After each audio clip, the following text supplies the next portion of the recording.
will have to change or rather have a chance to showcase their goods and services at the Durban International Convention Centre next week.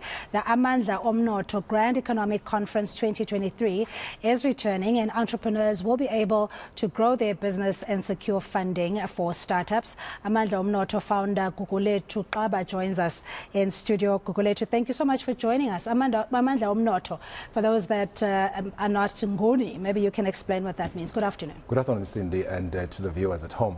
Amandla Omnotho is essentially it's the Zulu word for the power of economy, which basically is a platform for entrepreneurs where we exchange good quality information, giving them really tools and bringing all the expertise to assist them in their entrepreneurial journey. Okay, yeah. And your rate of success since inception? We've been in existence for over 10 years. Really over 100,000 entrepreneurs on our platform right across the country, and the success rate has been phenomenal, because what is important for us as Amandla Omnotho is to give entrepreneurs access to, number one, markets which mainly they really have a challenge with that, as well as access to funding, but more than anything else, mentorship and training for them to be able to drive their ventures successfully. Yeah, and accessing all these programs and mentorships for entrepreneurs, particularly startups, which we know statistically are said to only have a survival rate of about 5 years. Yes. From startup. Yeah, true. That's the thing, that you need to have an ecosystem that is going to bring all the tools, all the role players, all the expertise to be able to assist these entrepreneurs. Because when you are starting up a business, it sounds fancy that you're an entrepreneur, but the fact of the matter is it's not as easy to start a business, grow it beyond that failure rate which you've just cited, and way up to maybe 10, 15 years, and that's where we are at in terms of trying to assist these entrepreneurs. Yeah, but you obviously draw strength from your collaboration with the private sector, including from government as well. But I just want to look at your model in ensuring that your programs have the ability to scale, they are sustainable, and that at every level of the lifespan of an entrepreneur's business, you are there to make sure that they grow further. Actually, we've designed an entrepreneurial ecosystem of support and enhancement, which is basically an environment that includes government, because government has that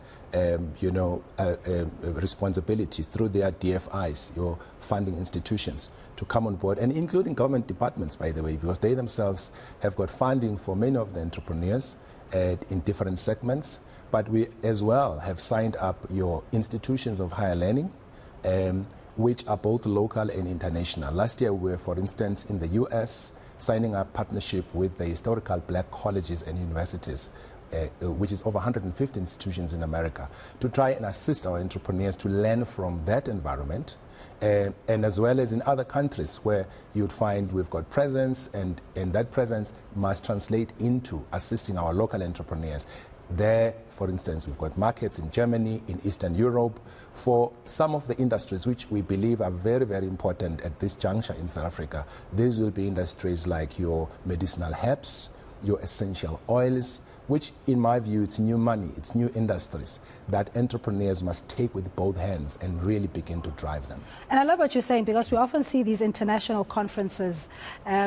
Recently it was the BRICS, and then the AGOA, and you find that the missing middle, so to speak, are the entrepreneurs, and those that are not necessarily established. They don't have the resources or the technology or innovation to expand, but that you're tapping into those markets as well. Exactly. At the macro level, those institutions are very, very important. But if you now go down to where entrepreneurs are, in rural areas, in townships, localizing production, that's where we miss it completely as a country. I always say this, that South Africa at this moment does not need any new policies, any new programs. We've got all of those things which have not been implemented. There are 3 things that we need right now in South Africa. It is implementation, number 1, number 2, implementation, and number 3, implementation. That's where we find ourselves playing, to ensure that we become active citizens in the entrepreneurial space, to drive local economy, to do import substitution, so that we do not rely on imports as a country. There are so many sort of opportunities that if we can just package them nicely, will turn this huge unemployment rate we have in this country to be seriously maybe a single-digit unemployment. Yeah, do you do like a monitoring and evaluation of the commitments made by government in the sense of ring-fencing certain amounts of money for either black economic transformation or youth empowerment, women empowerment? Are you able to look at the Department of Trade, Industry and Competition and say, you know, the president or at a national level, 40% ought to go to triple BE companies, and where's the money gone? We've got our own tool called Lighthouse Index, which is a barometer that looks into such things. There's an example, for instance, which I always make. When I started off in this, I worked in the area called Umsinga in KwaZulu-Natal, where government, I know from each of the departments, they had an allocation. In 5 to 10 years, they invested over R1 billion in that particular area. But you go there right now and see if there is any trace of that R1 billion. I think this is the barometer, the index that I'm talking about, to say we do it in our own little corner to try and measure and see how much of the impact is government making, as well as the DFIs are making. Many of the DFIs, unfortunately, as we always lament, they are not developmental. There are those who are really trying, but majority of them are not. Project packaging becomes very important in the settings where people live, because people may have grand ideas, but to package that idea into something that when an investor looks at, they will say, this is surely what we want to fund.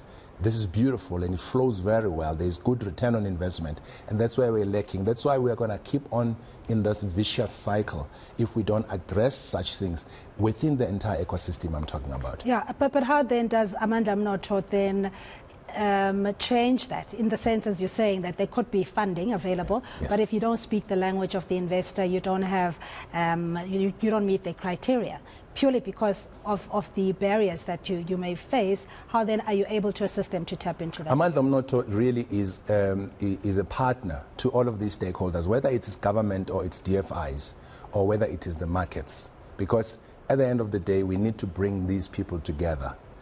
Down at the level where, which is not your Sentin, where there's, South Africa Investment Conference, which is good, but at the level in Garankuwa, down in Kunu, down in Wanangoma, and all those particular places, you do not have that translating to where it should be. This is where we sort of like plug in. Okay, you plug in. Talk us through maybe the industries, right? And in the townships, beyond your stereotypical Chisanyama car wash, hair salon, and maybe service-based options. What else is there that we are missing as a prospective importable or exportable initiative? South Africa is a medium income country that should really begin to move into the first world status, as it were.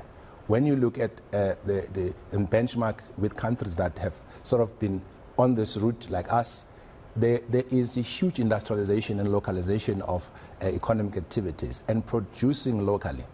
What is currently happening, there's a shortage of eggs, as you know, and a gap has been opened to import the eggs. But we should instead be looking at how to activate local production of eggs. Shoes, we always talk about that. 300 million pairs of shoes, over 75% of those are imports. So we've got to do import substitutes so that we do not just look at the examples that you have given to say, well, let's get black people doing saloons and all of that jazz. Even in the saloon business itself, the backward linkage and integration, the entire value chain, you must look at what are the ingredients that are used for people to titivate themselves and produce such products that are used in those saloons. That's what we do. All right, talk us about your Operation Buyelekaya. Yeah. Operation Buyelekaya. Again, it means Operation Go Back Home. We are home here in South Africa, but there is somewhere where each of us originates from, as in rural areas. There's been a huge brain drain in the country, which is actually a global phenomenon. People are moving into big cities. We want people who are engineers, who are scientists, who are entrepreneurs to start to remind them about going back to their rural areas so that you can fix this gap of a skills deficit and of entrepreneurial deficit, and as well as infrastructure deficit, because again, that's where maybe government comes in to play that role to set up such grand infrastructure for entrepreneurs to thrive. This is a program where we're encouraging every person to say, go back to your rural place, townships where we were born, see what contribution can you make. But it must be entrepreneurial and assist in driving up the employment in the country. And this is not just the remittance that you send as cash. For example, if you work in Gauteng and you're based from Limpopo, money that you send home, you're saying you have to physically be there, your expertise, time, resources to try and develop the area. Absolutely, no remittances. I was in Uganda recently and talking to the Ugandans. It was very interesting because they were saying, you know, in Uganda, rural people feed the townships, feed the cities, because there's abundance of food and the country is food secure. Yeah. And in South Africa, it's different. You have to take money back to rural areas. These are things that we need to change because we've got land there that we must utilize. All right, got it. Thank you so much for coming through. Thanks so much. On all angles. That's Gugu Xaba, Amandla Omnotho Founder, and you can find their details, amandlaomnotho.co.za, about the conference happening at the Durban ICC. As an entrepreneur, business person, you certainly want to be in that network of very influential people as well.